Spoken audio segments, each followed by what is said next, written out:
दिवाली का त्योहार हमेशा खुशियां लेकर आता है, लेकिन इस बार यह रिश्ता क्या कहलाता है में दिवाली का जश्न एक नए मोड़ के साथ आने वाला है। घर में रौनक है, दियों की चमक हर कोने को जगमगा रही है और चारों ओर मिठाइयों की खुशबू फैली हुई है। लेकिन इन सब के बीच घर के अंदर कुछ रिश्ते ऐसे भी हैं जो इस रोशनी के बीच भी अंधेरे में डूबे हुए हैं। कहानी की शुरुआत होती है दिवाली की तैयारियों से। मायरा अपने छोटे छोटे हाथों से रंगोली बना रही होती है, जबकि अभीरा और अरमान उसे प्यार से देख रहे होते हैं। तभी दादी सा आती हैं और पूरे परिवार को आरती के लिए बुलाती हैं। सब मिलकर भगवान लक्ष्मी गणेश की आरती करते हैं। ढोलक बजती है, गीत गूंजते हैं और हर चेहरा खुशी से दमक उठता है। लेकिन इस खुशियों की भीड़ में दो चेहरे हैं जो मुस्कान के पीछे अपने मन के तूफान को छिपा रहे हैं, विद्या और काजल। आरती खत्म होते ही मायरा मासूमियत से पूछती है, पापा, माउंट आबू में हम ऐसी दिवाली क्यों नहीं मनाते थे? अरमान मुस्कुराकर जवाब देते हैं, क्योंकि दिवाली घर से नहीं, परिवार से होती है। जहां अपना परिवार होता है, वही असली दिवाली होती है। इस एक लाइन से घर का माहौल और भी भावुक हो जाता है। सब एक दूसरे को मिठाई खिलाते हैं, लेकिन विद्या और काजल के बीच का तनाव किसी को नजरअंदाज नहीं होता।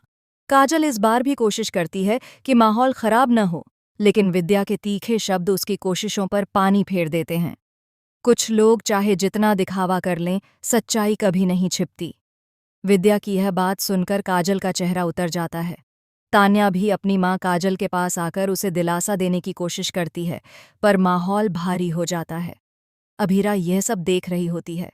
वह समझ जाती है कि परिवार की इस खुशी में भी कहीं न कहीं एक दर्द छिपा हुआ है। वह धीरे से काजल के पास जाती है और उसके हाथ को पकड़कर कहती है, माँ, कोई बात नहीं। जब घर में प्यार होता है तो थोड़ी बहुत नोकझोंक भी हो जाती है, लेकिन मैं हूं ना, सब ठीक कर दूंगी। काजल बस उसे प्यार से गले लगा लेती है। उसकी आंखों से आंसू झलक जाते हैं। उधर विद्या अपने कमरे में जाकर दादी सा से शिकायत करती है, मुझे समझ नहीं आता कि आप काजल की हर बात को सही क्यों ठहराती हैं। वो घर की बड़ी बहू है, लेकिन हर बार वही बेचारी बन जाती है। दादी सा गहरी सांस लेते हुए कहती हैं, विद्या, घर चलाने के लिए कभी कभी झुकना पड़ता है। अगर हर कोई अपनी बात पर अड़ा रहेगा तो घर नहीं, रणभूमि बन जाएगा।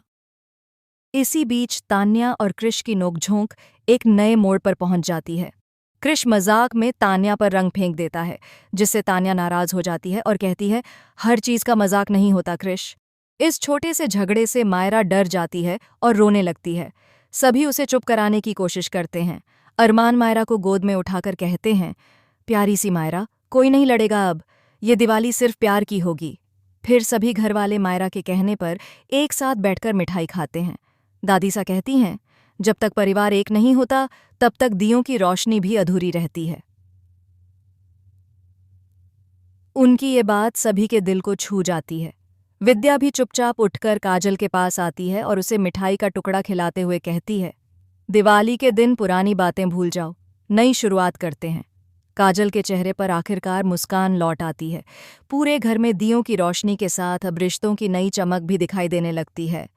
अभीरा की कोशिश आखिर रंग लाती है। परिवार एक बार फिर एक साथ बैठता है। सभी हंसते हैं, खेलते हैं और मिलकर आतिशबाजी देखते हैं। कैमरा धीरे धीरे सबके चेहरों पर घूमता है।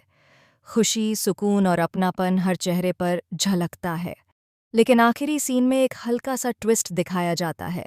जब सब बाहर आतिशबाजी देख रहे होते हैं, तभी किसी अनजान शख्स की परछाई घर के अंदर कदम रखती है। उसके हाथ में एक लिफाफा होता है जिस पर लिखा होता है, सच्चाई की दिवाली अभी बाकी है। यहीं पर कहानी क्लिफहैंगर पर खत्म होती है। अब दर्शक सोच में पड़ जाते हैं कि आखिर इस लिफाफे में क्या है। क्या ये किसी नए राज का आगाज होगा? क्या दिवाली की इस खुशियों भरी रात में फिर से कोई तूफान आने वाला है? आने वाला एपिसोड निश्चित रूप से दर्शकों को भावनाओं के झूले पर झुला देगा। जहां एक ओर होगी परिवार की एकता और प्यार, तो दूसरी ओर आने वाले रहस्य की दस्तक। तो तैयार हो जाइए, क्योंकि यह रिश्ता क्या कहलाता है में दिवाली की रात सिर्फ रोशनी ही नहीं, बल्कि एक बड़ा खुलासा भी लेकर आने वाली है।